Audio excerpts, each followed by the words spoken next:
Hi dear friend, हम सभी देख रहे हैं स्ट्रेंथ ऑफ मटेरियल।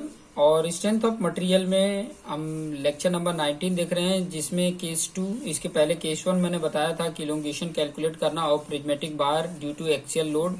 और यहाँ पर भी ड्यू टू एक्सियल लोड ही पढ़ रहे हैं, लेकिन ये स्टेप्ड बार है, ठीक है। उसके इलोंगेशन को कैलकुलेट करने के लिए बोल रहा है। केस 2 क्या है? अगर इसके प्रीवियस वीडियो 70 नंबर का देखेंगे तो उसमें चारों केसों के नाम हमने लिखे हैं। उन चारों केसों को ये 4 वीडियो में मैं एक्सप्लेन करके बता रहा हूँ। लेक्चर नंबर 90, 20, 21 में कंप्लीट हो जाएगा ये इलोंगेशन वाला पार्ट। फिर बाद में और भी कुछ इससे जुड़ी हुई पॉइंट को भी एक्सप्लेन करके बताएंगे। तो चलिए यहाँ पर देख लेते हैं कि कैसे इसके ये स्टेप्ड बार कैसा होता है। पहले तो यहाँ पे एक्सप्लेन करके बता दूं स्टेप बार कैसा होता है। कि स्टेप बार कैसे होता है, इस प्रकार का। मान लो कोई एक इस तरीके का है, ठीक है, बार। फिर बाद में उसका डायमीटर कम हो गया है, फिर उसके बाद से डायमीटर बढ़ गया है, ठीक है, इस प्रकार से है। और ये एक तरफ से इस प्रकार है और इसके ऊपर ये लोड लगा हुआ है, ठीक है। मान लो ये PD जितना लोड लगा है, ठीक है।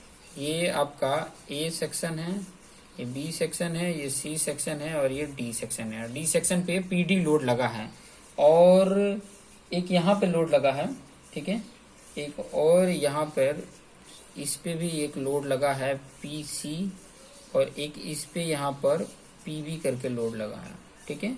PB करके लोड अप्लाई हुआ है, ठीक है। इस प्रकार का अगर लोड है तो इसके इलोंगेशन को कैसे फाइंड आउट करोगे, ठीक है। अभी हमने इसके पहले सीखा कि अगर प्रिज्मेटिक है, ठीक है, प्रिज्मेटिक बार है तो उसके इलोंगेशन का फॉर्मूला हमने PL/A ही तो पढ़ लिया। लेकिन यहाँ तो नॉन प्रिज्मेटिक है। अब नॉन प्रिज्मेटिक है तो उसके कैसे हम डेल L फाइंड आउट करेंगे, ठीक है। तो अगर आपको यहाँ पर देखोगे तो A से लेके B सेक्शन आपको प्रिज्मेटिक दिख रहा है। इसके हर जगह पे सेक्शन पे एरिया सेम है। देखो यहाँ पर एरिया, इसका मॉडुलस ऑफ इलास्टिसिटी और इसका L, ठीक है। इसका मान लो इसका 1 होगा, ये 1 इसका मान लो A2, E2 और L2 होगा। इसको मान लो A3, L3 हो और E3 हो, ठीक है। ये सारे सेक्शन का ये तो दिया होगा, लेकिन इसके लोड, इसके ऊपर लोड कौन सा अप्लाई हो रहा है वो नहीं पता। इसके ऊपर लोड कौन सा अप्लाई नहीं पता, इसके ऊपर लोड कौन सा अप्लाई नहीं हो रहा। लेकिन जो मैं प्रीवियस अभी बता रहा था कि ये प्रिज्मेटिक का ये फॉर्मूला है, तो यहाँ पर आप देखोगे कि AB वाला पार्ट आपको दिख रहा है, ये प्रिज्मेटिक दिख रहा है। फिर BC जो वाला पार्ट दिख रहा है वो सेक्शन भी आपका प्रिज्मेटिक है। CD वाला पार्ट मतलब इंडिविजुअल ये प्रिज्मेटिक हैं। अगर होल पार्ट को देखा जाए तो नॉन प्रिज्मेटिक हैं, जिनको स्टेप्ड बार बोला जाता है। तो इसके अगर इलोंगेशन को फाइंड आउट करना है तो उसके लिए सबसे पहले क्या करोगे कि इसका आप अलग से फाइंड आउट कर लो, इसका आप अलग से फाइंड आउट कर लो और इसका आप अलग से फाइंड आउट कर लो। फिर बाद में तीनों को आपने क्या कर देना, सम कर देना, अलजेब्रिक सम कर देना है। डेल L क्या हो जाएगा, algebraic sum of all elongation, ठीक है। ऑल इलोंगेशन को क्या कर देना, सम कर देना है, अलजेब्रिक सम कर देना है, ठीक है। अलजेब्रिक सम कर दोगे तो जो वैल्यू आ जाएगी उसका टोटल इलोंगेशन हो जाएगा। ये टोटल इलोंगेशन की बात कर रहे हैं, टोटल इलोंगेशन या एक्सटेंशन हो जाएगा। तो ये कैसे फाइंड आउट करेंगे, टोटल इलोंगेशन कैसे फाइंड आउट करेंगे? तो मैं यहाँ पर पहले नंबर तो इनके फ्री बॉडी डायग्राम बना लेते हैं, ठीक है। फ्री बॉडी डायग्राम बना के और उनके इंडिविजुअल, ये जो लोड की मैं बात कर रहा था, इंडिविजुअल लोड वो फाइंड आउट कर लेते हैं, ठीक है।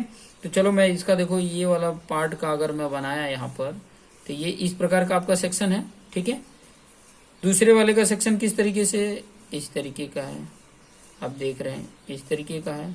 तीसरे वाले का अगर आप देखेंगे तो यहाँ पर बना दे रहे हैं, ये इस तरीके का है, ठीक है। इस तरीके का तीसरा वाला आपको दिख रहा है, ओके। इसके ऊपर लोड कितना है, PD, ठीक है। PD इस तरीके का टेंशन लोड लग रहा है, ठीक है। तो PD टेंशन लोड लग रहा है तो यहाँ पे इसको स्टैटिक करने के लिए यहाँ पर PD जितना फोर्स अप्लाई कर दिया, ठीक है। टेंसाइल में PD जितना लोड अप्लाई कर दिया। अब यहाँ देखो ये PD जितना लोड अप्लाई कर दिया और यहाँ पर ऑलरेडी देखोगे इस बार पर, इस पर यहाँ पर PC जितना तो लगा ही है, ठीक है। अब इस सेक्शन को यहाँ पे देखो ये D सेक्शन था, ये सी सेक्शन है, यहाँ पर भी ये सी है और फिर बाद में ये बी है। तो ये सी और सी सेक्शन तो एक ही है, ठीक है, ए सेक्शन तो एक ही है। अब इनके अगर यहाँ पर कितना लोड होना चाहिए, पीसी जितना लोड होना चाहिए, तो इनको अगर हम सम करेंगे तो यहाँ पर पीडी प्लस पीसी आ जाएगा। पीडी देखो ये अपोजिट है तो पीडी माइनस पीसी या पीसी माइनस पीडी आ जाएगा, लेकिन कितना आना चाहिए, पीसी ही आना चाहिए।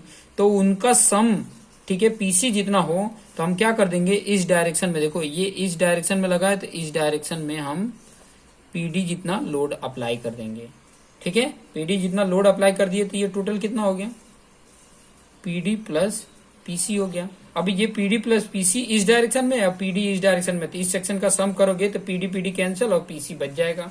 मतलब इसके ऊपर लोड कितना आ गया, टेंसाइल में पीडी प्लस पीसी, तो इस डायरेक्शन में भी क्या आ जाएगा, पीडी प्लस पीसी आ गया, ठीक है, इस डायरेक्शन में पीडी प्लस पीसी। अभी यहां पर अगर आप देखोगे तो ये ऑलरेडी यहाँ पर पीबी जितना लगा ही है, ठीक है। अभी इस सेक्शन में भी ये जो बी सेक्शन है और यहाँ पर ए सेक्शन है, तो ये सेक्शन का भी सम कितना आना चाहिए, पीबी जितना आना चाहिए। तो इन दोनों को अगर ये सम करोगे, अलजेब्रिक सम करोगे, तो यहाँ पर पीबी, ये देखो अब सेम डायरेक्शन में है तो PB plus PD plus PC आ जाएगा। तो ये तो इतना तो ज्यादा पार्ट हो जा रहा है, तो हमें तो पीबी जितना आना चाहिए। तो इसके अपोजिट डायरेक्शन में इतना लोड अगर अप्लाई कर दिया जाए तो ये कैंसिल हो जाएगा। तो यहाँ पर मैंने इस डायरेक्शन में कितना लगा दिया है, पीडी प्लस पीसी। अब यहाँ पर देखो इस तरफ लोड जो है वो इन दोनों के ऊपर डिपेंड है। अगर मान लो पीडी प्लस पीसी अगर ज्यादा है, बड़ा है, तब तो ये टेंसाइल लगेगा। अगर पीबी ज्यादा है, इनके कंपेरिजन में पीबी ज्यादा है, तब तो कंप्रेसिव लगेगा। तो यहाँ पर मैं मान लो एज्यूम कर लेता हूँ, यहाँ पर मैंने एज्यूम कर लिया, इसको ले लेता हूँ, यहाँ पर मैंने एज्यूम कर लिया कि जो पीडी प्लस पीसी है वो ज्यादा है पीबी से, ठीक है, पीबी से ज्यादा है मतलब टेंसाइल आ जाएगा। और कितना आ जाएगा, कितना आ जाएगा, ये पहले माइनस पीबी, तो PD plus PC minus PB, ये लोड लग जाएगा। यहाँ पर भी वही PD plus PC plus PB. तो ये आपको लोड इस प्रकार से डिफाइन करके और फाइंड आउट कर लोगे, ठीक है। तो अगर मान लो ये पहला, मान लो ये आपको पहला ले लेता हूँ, इसको दूसरा ले लिया, इसको तीसरा ले लिया, तो तीनों को अगर इलोंगेशन देखना हो तो देखो डेल L1 अगर देखोगे तो कितना आएगा, डेल L1 अगर देखोगे तो पी एल अपन ए, तो इसके लिए पी कितना है, पीडी।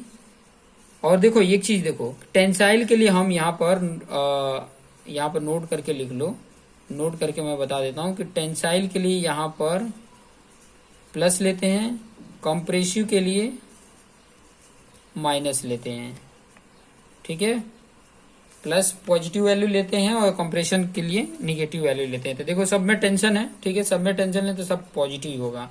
तो डेल L1 क्या हो जाएगा, देखो PD plus PC minus PB, ये load into L1 upon A1 into E1 हो गया।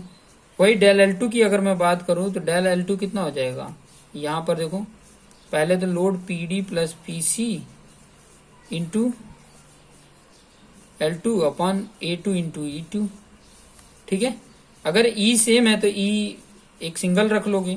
और वही डेल L3 की अगर मैं बात करूं तो क्या है, PD into L3 upon A3 into E3, ठीक है।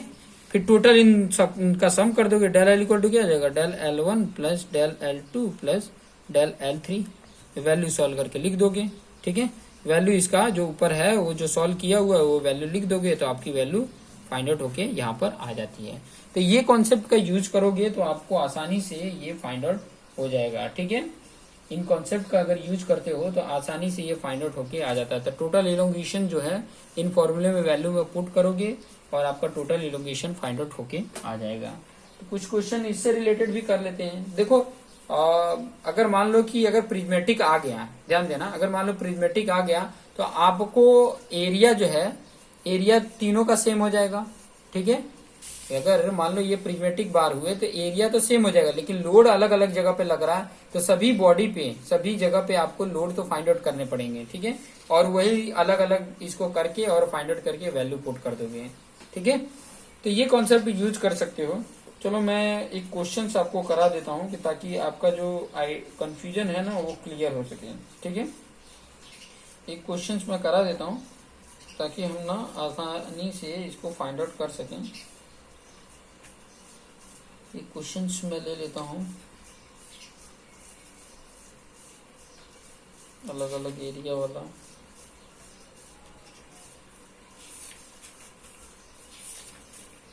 ताकि आपका जो कंफ्यूजन है ना वो क्लियर हो सके। तो चलो एक क्वेश्चंस मैंने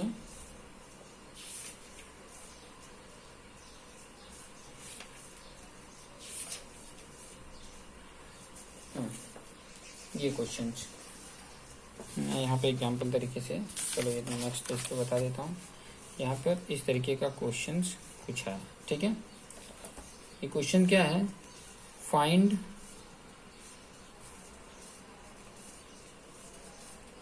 change in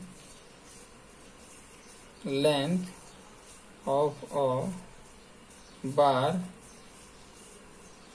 shown in figure, take E equal to 200 GPa, ठीक है। अब ये GPa क्या होता है, गीगा पास्कल होता है। ये पॉइंट को ध्यान में रखें। फिगर कैसा है, मैं फिगर बना के दिखा देता हूँ।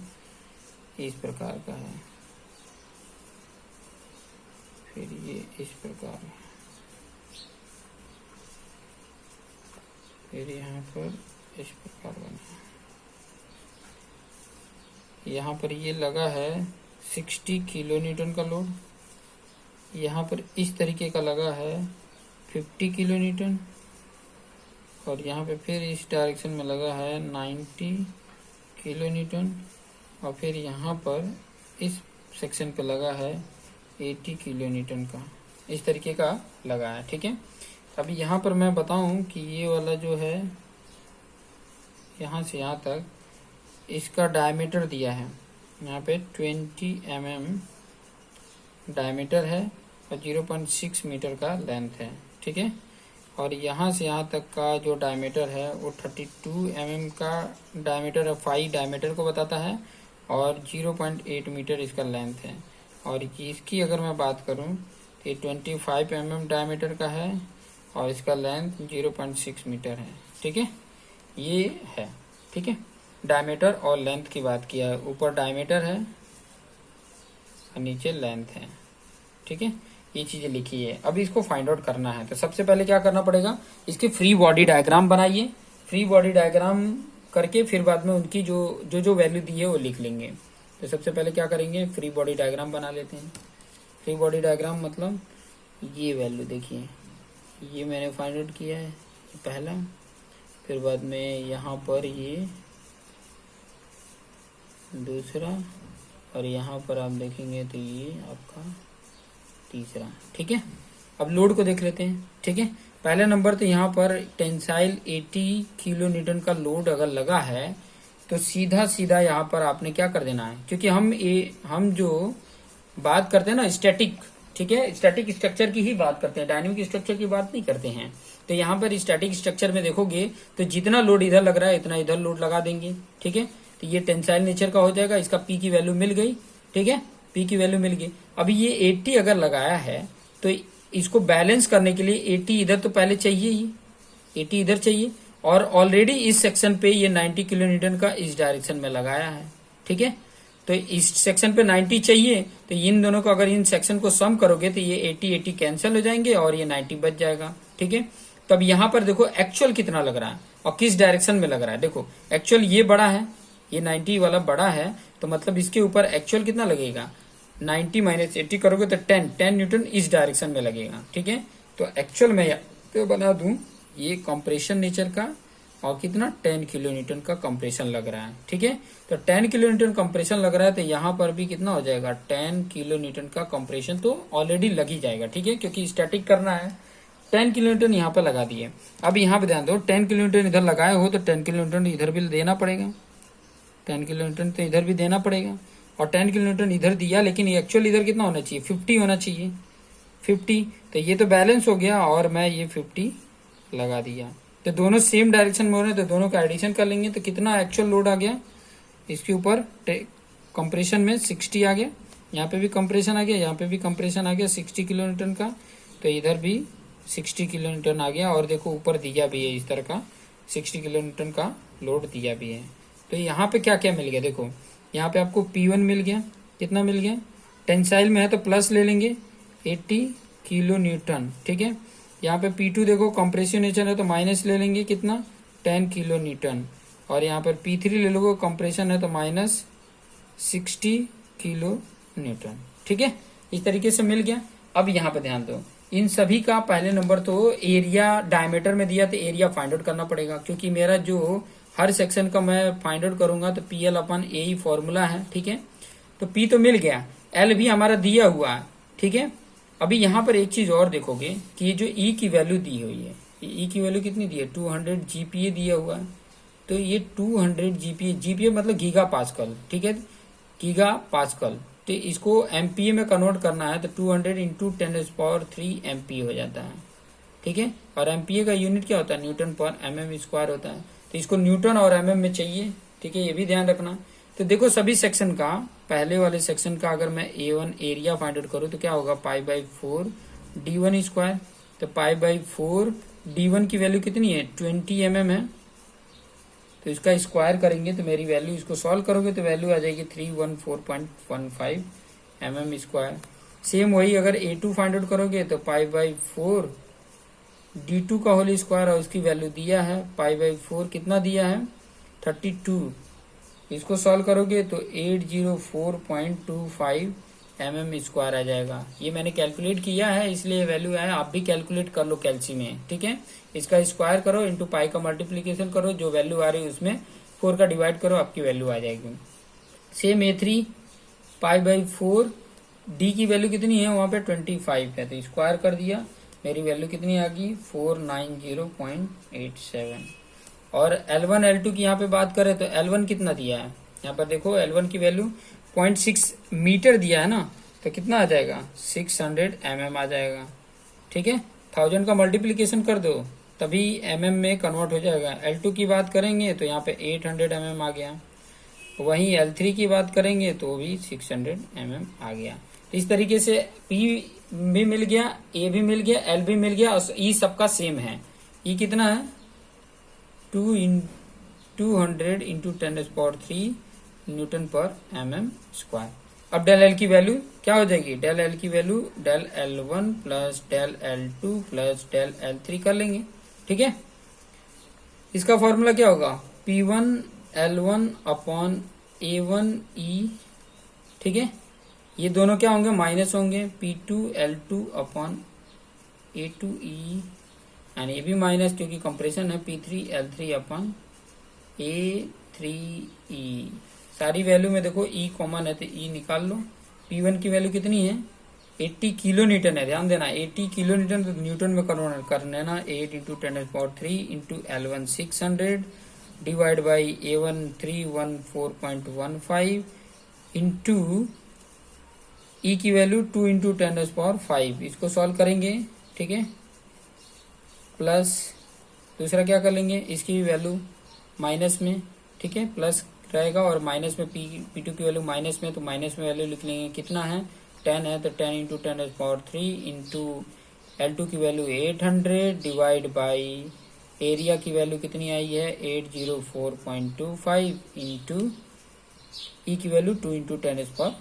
E की वैल्यू तो हमने कॉमन कर लिया, तो ये चाहे चलो कॉमन नहीं करते हैं, E की वैल्यू यहाँ पर लिख ही देते हैं। ठीक है, फिर बाद में यहाँ पे इसकी वैल्यू माइनस में आ जाएगी, और कितना है P3 की वैल्यू 60, तो 60 into 10⁻³ into L3 600 upon area आपका 490.87 इंटू 2 इंटू 10⁻⁵।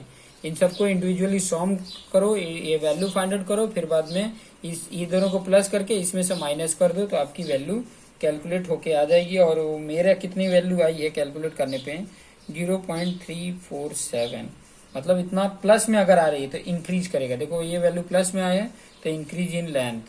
ठीक है, इंक्रीज इन लेंथ। अगर माइनस में आ रही है, अगर माइनस में आती तो लेंथ क्या होगी डिक्रीज कर जाएगी। अगर माइनस में आ रही है mm में है, माइनस में वैल्यू आ रही है तो समझ लेना कि वैल्यू क्या हो रही है डिक्रीज हो रही है। तो ये कॉन्सेप्ट को ध्यान में रखोगे। तो ये था आपका केस नंबर 2। ठीक है, केस नंबर 3 में हम टैपर्ड बार की बात करेंगे। ठीक है, कोई टैपर्ड बार है मतलब उसका यूनिफॉर्मली वेरी हो रहा है उसका डायमीटर, अगर वेरी हो रहा है डायमीटर तो उस केस में उसका इलोंगेशन फाइंड आउट करना है तो कैसे फाइंड आउट करेंगे नेक्स्ट वीडियो में देखेंगे। तो आप देखते रहो और वीडियो को शेयर कर लो, चैनल को सब्सक्राइब कर लो, बेल आइकन पे क्लिक कर लो कि ताकि अनदर नेक्स्ट वीडियो का नोटिफिकेशन आपको मिल सके। ठीक है, तो देखते रहें और रिक्वेस्ट यही है कि जितना ज्यादा हो सके ज्यादा से ज्यादा शेयर करें कि ताकि सभी तक पहुंचे। So thank you for watching this video.